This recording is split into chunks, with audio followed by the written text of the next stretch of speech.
Wow, these look like the finest red heifers from around the world.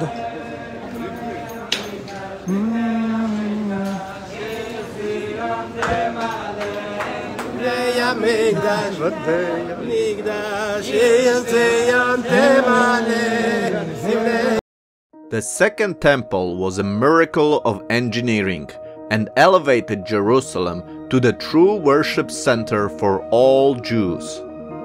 Herod began construction work on the temple in the 18th year of his reign, around 19 BC. To avoid interruption in the temple service, Herod had all the materials made ready in advance, preparing 1,000 wagons to carry the stones and employing 10,000 highly skilled workmen. 1,000 priests were divided into those who would be the stonemasons and carpenters and given special training for this sensitive task. Herod the Great doubled the size of the previous Temple Mount and extended it to the south, west and north. It was a gigantic structure and a wonder that attracted pilgrims from all over the world. Its glory did not last long, however, because in AD 70 the Romans, in retaliation for the Jewish revolt, decided to demolish the temple. The Romans ensured that nothing would be left of the original temple building. Massive stones that Herod put to enlarge the temple complex were now thrown down into the streets below. For centuries the Temple Mount stayed abandoned until the Muslim conquest of the Holy Land. Today, the plaza is dominated by two monumental structures originally built after the city's capture in 661 AD, the Dome of the Rock and the Al-Aqsa Mosque. But what if I tell you that the Jewish dream to rebuild the temple is not over? There are things that are happening currently in Israel and around the world that clear out the way for the new Jewish temple. In this episode, we will talk about those fascinating preparations, the consequences of what it would mean if a new temple is built, and what still needs to happen for it to be completed. But before we will do that, please don't forget to subscribe to the Israel My channel, give a like to this video and leave a comment. With that out of the way, let's begin our episode. The destruction of the temple changed the Jewish people forever. The temple was essential to the Jewish worship of God. Sacrifices of animals, grain, oil, wine, and other substances offered on the altar were an integral part of the service in the Mishkan, the tabernacle in the desert, and in the Holy Temple in Jerusalem. A service entrusted to the Kohanim, the priests. The sacrifices are mentioned in numerous places in the scripture, and large sections of the Bible, particularly in Leviticus, are dedicated to discussing their laws. But when the temple was destroyed, the whole group of Jewish people responsible for the service in the temple became useless.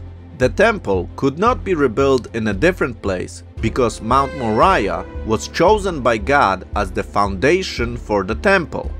So, the Jews could not just build a temple in a different place, it had to be in Jerusalem and on Mount Moriah. After Jewish uprisings against the Romans, most of the Jewish people were exiled from Jerusalem and prohibited to return. When centuries later the Jews started to slowly return to Jerusalem, it was already transformed into a Muslim city with the Dome of the Rock on the Temple Mount. Because of those events, the Jewish religion evolved and replaced the sacrificial system with many prayers and deeds that substitute the sacrifices. Jewish worship stopped being centrally organized around the temple. Prayer took the place of sacrifice, and worship was rebuilt around the rabbis, who acted as teachers and leaders of individual communities.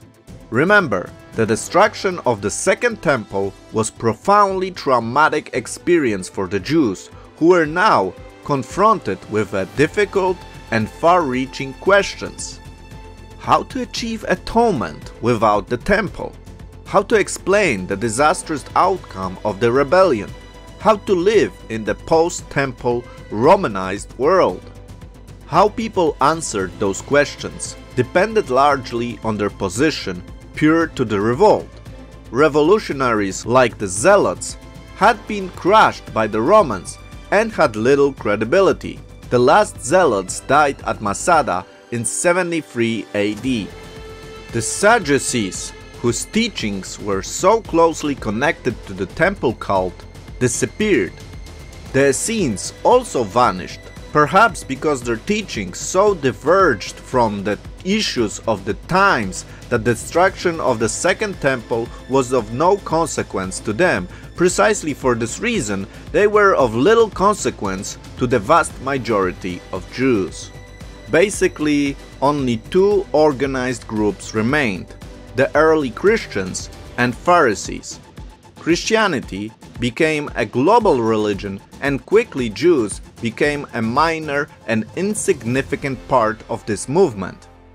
And although first Christians believed in a physical return of the Messiah to Jerusalem and the establishment of the millennial kingdom where Jerusalem and the temple will be rebuilt, later generations started to view this belief as too Jewish and replaced it with an allegorical interpretation of the prophecies that allowed them to dismiss the establishment of the future kingdom and the temple in Jerusalem. The Pharisees became the most representative group of the Jewish people. Their vision of the Jewish law as means by which ordinary people could engage with the sacred in their daily lives provided them with a position from which to respond to challenges caused by the destruction of the temple in a meaningful way to the vast majority of Jews. Of course, this is a complex issue and I'm simplifying it to give you an overview. Perhaps I should do a separate episode on the evolution of the Jewish religion. What do you think? Should I do it? Anyway, because the rabbinical Judaism provided a way for the Jewish religion to survive, the rebuilding of the temple for many Jews stopped being essential to their existence. However, not all Jewish people are satisfied with the current state of things. I would say even more, if you would ask the Jewish people if they would like the temple to be rebuilt, the vast majority of them would say yes. Out of the majority of Jews that would like to see the temple be rebuilt, there are certain groups that are very active in doing everything that is needed for it to be rebuilt. So, who are those people and what are they doing? So, the first group are the people connected to the Temple Institute. If you ever visit Jerusalem, you can visit their headquarters in the Jewish Quarter of Jerusalem, where they have a museum dedicated to the Jewish temple. But the Temple Institute is not only about what the temple was, but also about what the temple will be. If you go to their website and read their statement of principles, you will clearly understand that they are devoted to rebuilding the temple. We read in the opening statement, "The Temple Institute is dedicated to all aspects of the divine commandment for Israel to build a house for God's presence, the Holy Temple on Mount Moriah in Jerusalem." The range of Institute's involvement with this concept includes education, research, activism, and actual preparation. What is shocking in this passage is that they are not only preparing for the rebuilding of the temple, but also plan to build it on Mount Moriah. As you know, currently on this mountain we have the Dome of the Rock. If they believe that the Dome of the Rock is located over the most holy place, that is the Holy of Holies, where the Ark of the Covenant stood, then The Dome of the Rock must be removed. And they actually respond to this reality in an interesting way. To the title, "The Rebuilding of the Holy Temple in Our Time?" they answer, the reality of the Jewish experience means that the temple will be rebuilt. Many people who visit the Temple Institute are incredulous and cannot help but to exclaim, "Do you really think that you will live to see the Holy Temple rebuilt?" The answer to that question is of little importance.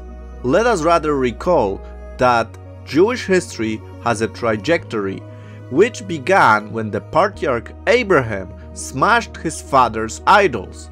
That trajectory has spanned the millennia, and it is obvious that we are rapidly approaching the climactic times in which the Holy Temple will once again become the focal point for mankind's spiritual focus. Whether this transpires in our generation or not, we can still choose to be active participants and not simply spectators in God's bold plan for the redemption of Israel and all humanity. So, in other words, Abraham smashed the idols, and today's Jews should also make way for the temple. And according to them, this climatic moment of history is approaching fast. On their webpage, we can also read that the temple is essential and cannot be replaced by rabbinical Judaism. We read, "But we fool ourselves if we think that the state of Judaism today without the temple is normal. On the contrary, we are like fish out of water. If 1/3 of all the Torah commandments centers on the temple, it would seem that the biblical observance in the temple absence is but a skeleton of what God had intended it to be." So the Temple Institute not only believes it is essential to build the temple, but they are also very active in preparing for it. The Institute has begun to restore and construct the sacred vessels for the service of the Holy Temple. You can see those vessels when you visit the Institute.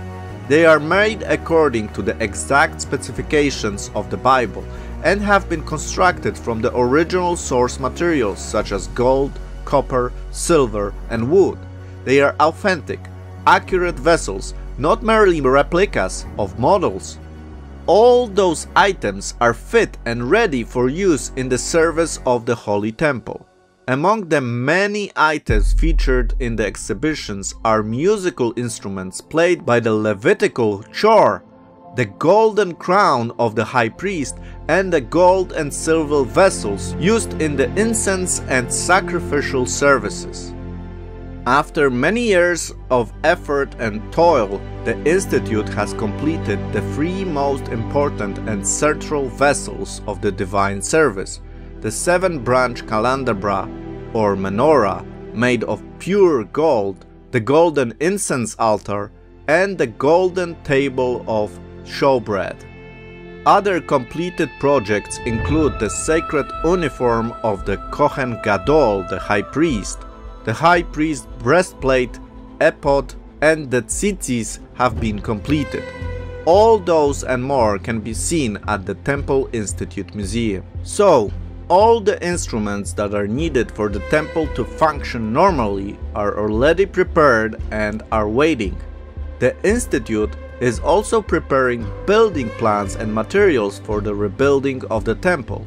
A group called the Temple Mount Faithful, led by Gershon Salomon, has actually prepared the cornerstones for the new temple, using diamond rather than steel cutting tools, so as to confirm with the Bible injunction that no metal tool be used in the construction of the temple. The 6-ton stones have been consecrated with the water drawn from the biblical pool of Siloam. For the last several years, Solomon and his followers have attempted to place those cornerstones on the Temple Mount, but each time they have been stopped by the Israeli police. But when the time is right, it will not take long to actually build the third temple. millions of dollars have been already gathered for this fascinating project. But for the temple to function, you not only need the sacred vessels, you also need priests. There is also another group of people who are devoted to training future priests in the temple. And so, a training program was created and called the Nesher HaKodesh Institute for Kohanic Studies, and it will include classes on religious practice and also the role of modern technology in the Third Temple. The program will be opened to Kohanim, Jews believed to be descended from the biblical Aaron, the brother of Moses. The program started with 14 students in the pilot program, but now it is expanding to accommodate several dozen.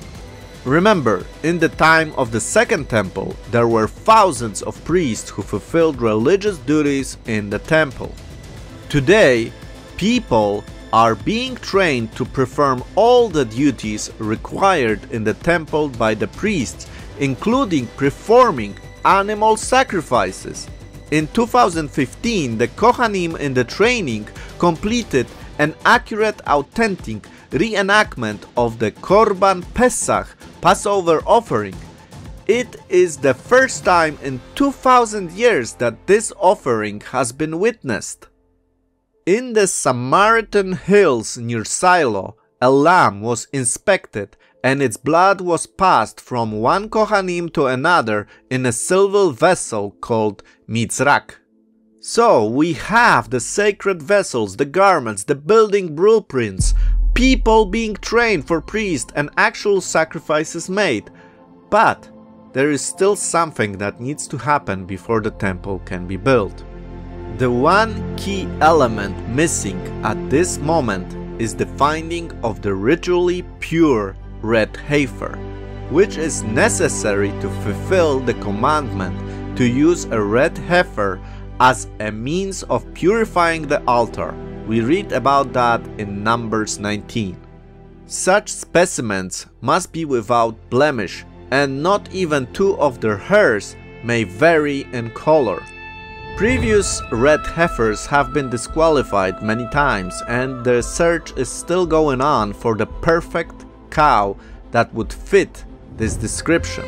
However, rather than wait for the one to appear randomly in a flock somewhere on Earth, the Temple Institute has begun a special red heifer breeding program that includes the implanting of frozen red Agnus embryons into domestic Israeli cattle. A co-founding campaign is underway to help found it. Each month, reports of red heifer candidate emerges. Some believe that when the perfect candidate will be found, the building of the temple will begin.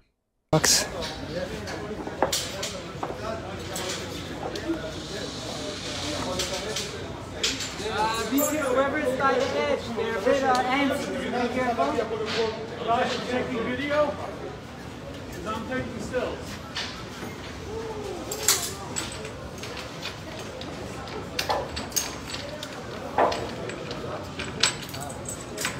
You can see them peeking out. They look beautiful. Perfect. They just look perfect. They look happy, content.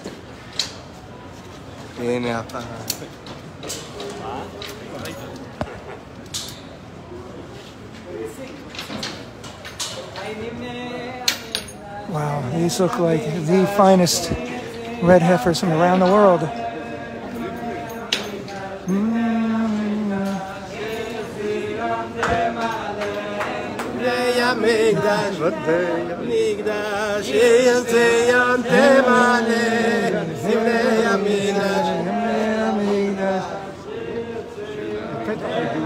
For those not familiar with the song, it's all about the Holy Temple.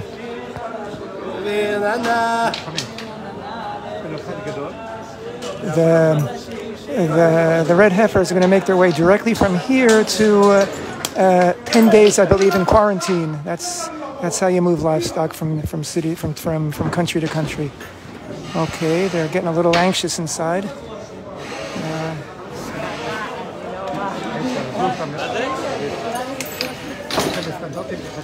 Wow, this is really amazing. They're frightened by all the activity going on around them.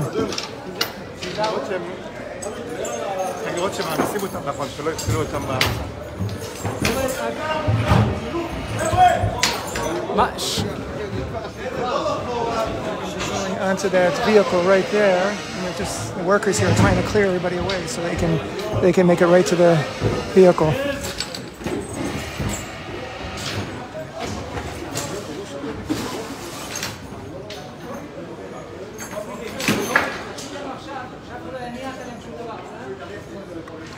I think anybody watching on our Facebook feed is probably getting the best shot of anybody in the world, the best view of these heifers right now. They are beautiful.